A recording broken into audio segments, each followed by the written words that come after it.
Hi guys, welcome back to another video for Phantasy Star Online Blueburst. This is going to be the first in the series of a new series for PSO, which is going to look at the actual lore of the game.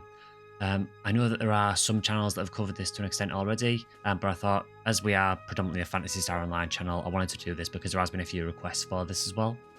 So it'll be a series of videos where we just look at different elements of the lore of the game.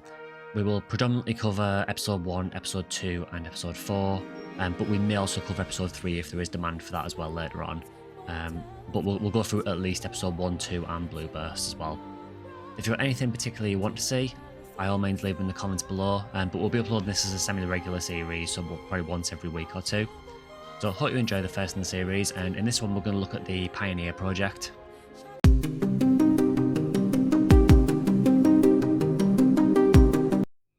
So I suppose the perfect place to start this series is with how it all began with PSO. So to do that, we need to look at the events of Episode 1. Now, just to confuse matters straight from the start, the events of Episode 1 kind of take place at the same time as some of the events of Episode 2 are starting, but just to maintain simplicity for these videos, what I'll do is I'll cover all the events of Episode 1 first, and then we'll move on to Episode 2 after that. So to start off with Episode 1, the first thing that we need to talk about is the Pioneer project and why Pioneer was even there in the first place. So the way that this all began was originally the inhabitants of what we now know as Pioneer were based on a planet called Coral. Now Coral may be familiar to anyone that's played Phantasy Star Zero, because that is the planet that Phantasy Star Zero takes place on as well. And Phantasy Star Zero, I believe, takes place several years after the events of PSO. So what was happening is, on the planet of Coral, there had been a huge war recently, and a lot of the planet had been made essentially uninhabitable, and the planet was just becoming incredibly polluted and just impossible to actually sustain life on. So because of this was becoming an emergency, and it was getting to the point where the population were now unable to actually sustain themselves on Coral, the government of Coral decided to birth what was called the Pioneer Project. Now the Pioneer Project, the purpose of that was to send this huge starship out to search the galaxy and to look for sustainable planets that they could then colonize. So initially the way that this happened was they sent out unmanned probes to scout around around the stars to look for potentially suitable planets that could be used to sustain life. And one of these unmanned probes stumbled across a planet called Ragol. On first inspection, this planet seemed to be perfect for sustaining life. It had a temperate climate. It had a lot of areas that could be terraformed to create a new base for the migrating people. So it was decided after this that Ragol would be the planet that would be chosen to colonize to. So initially what happened is the government sent out a first huge starship which took several years to create, called Pioneer 1. And Pioneer 1 was filled with, I believe it was around 20,000 people in total. And it consisted primarily of scientists, researchers, a lot of the military, and a lot of the sort of important higher ups in Coral Society were on Pioneer 1, and they were there essentially to, once they got to Ragol, their purpose was to initiate the colonization. So the scientists would investigate the planet to investigate all the plant life, the animal life. Additionally, they would start to terraform the planet to make it more suitable for creating habitation. So that was the whole purpose of Pioneer 1, to get these important mines over to Ragol to start setting up things in preparation for the next ship. The next ship is the one that we're probably all more familiar with, which is Pioneer 2. And Pioneer 2 was designed initially to carry the remnants of the military. Most of the military had already gone on Pioneer 1.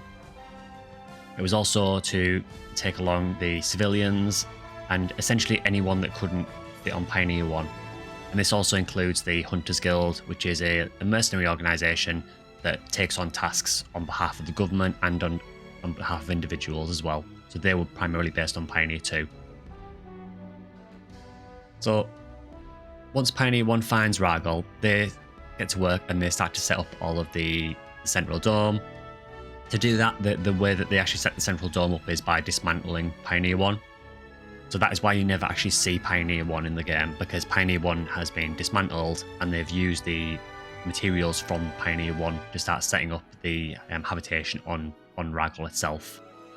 So things like the central dome, a lot of the area around there is all built from the materials of Pioneer 1. So that goes on for several years. Meanwhile, Pioneer 2 is in transit and is heading to Ragol while all the work is going on Ragol.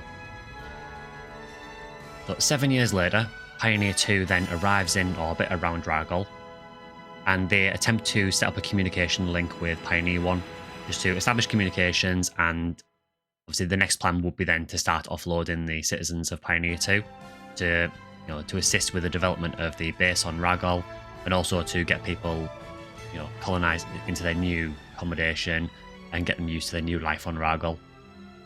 As we know from the game, that didn't happen. So what actually happens is, as they try to maintain communication, something happens on the planet and there is a huge explosion on the surface which completely cuts all of the communication off between Pioneer 2 and Pioneer 1. And after the explosion has happened, there's no contact at all from Pioneer 1. Everyone just goes completely radio silent. So Pioneer 2 at that point is then essentially converted into a makeshift military ship. So at this point, this is where you come in the story. So you are asked by the principal, Cullen Tyrell, to investigate what's happened on the surface, because it's deemed too dangerous to send civilians down or scientists down, given that they don't know what's caused this explosion. So they determined that because there isn't much military on Pioneer 2, the best course of action is to send the Hunters Guild from Pioneer 2 down to the surface to try and investigate what exactly has happened. And that is where the story of Phantasy Star Online Episode 1 actually starts. So that is where you'll take your hunter and go down to Ragol for the first time. And that is a very, very brief overview of the Pioneer project. So I hope you enjoyed that little look at the start of Episode 1 and how the lore of PSO begins. So this was mainly looking at the Pioneer project and the events that took place to lead up to the start of PSO Episode 1. In the next episode, we'll probably look at the Principality government and Red Ring Recor, and why Colin Tyrell has a little bit of a hidden agenda as well. So hope you've enjoyed the video. If you have, please consider liking, subscribing, or joining as a member. We do 2 videos a week. Normally one is PSO related and one is NGS or some other game. We also stream once on a weekend on Sundays as well, so feel free to join us there. But yeah, if you enjoyed the video, hope you see you in the next one, and see you guys next time.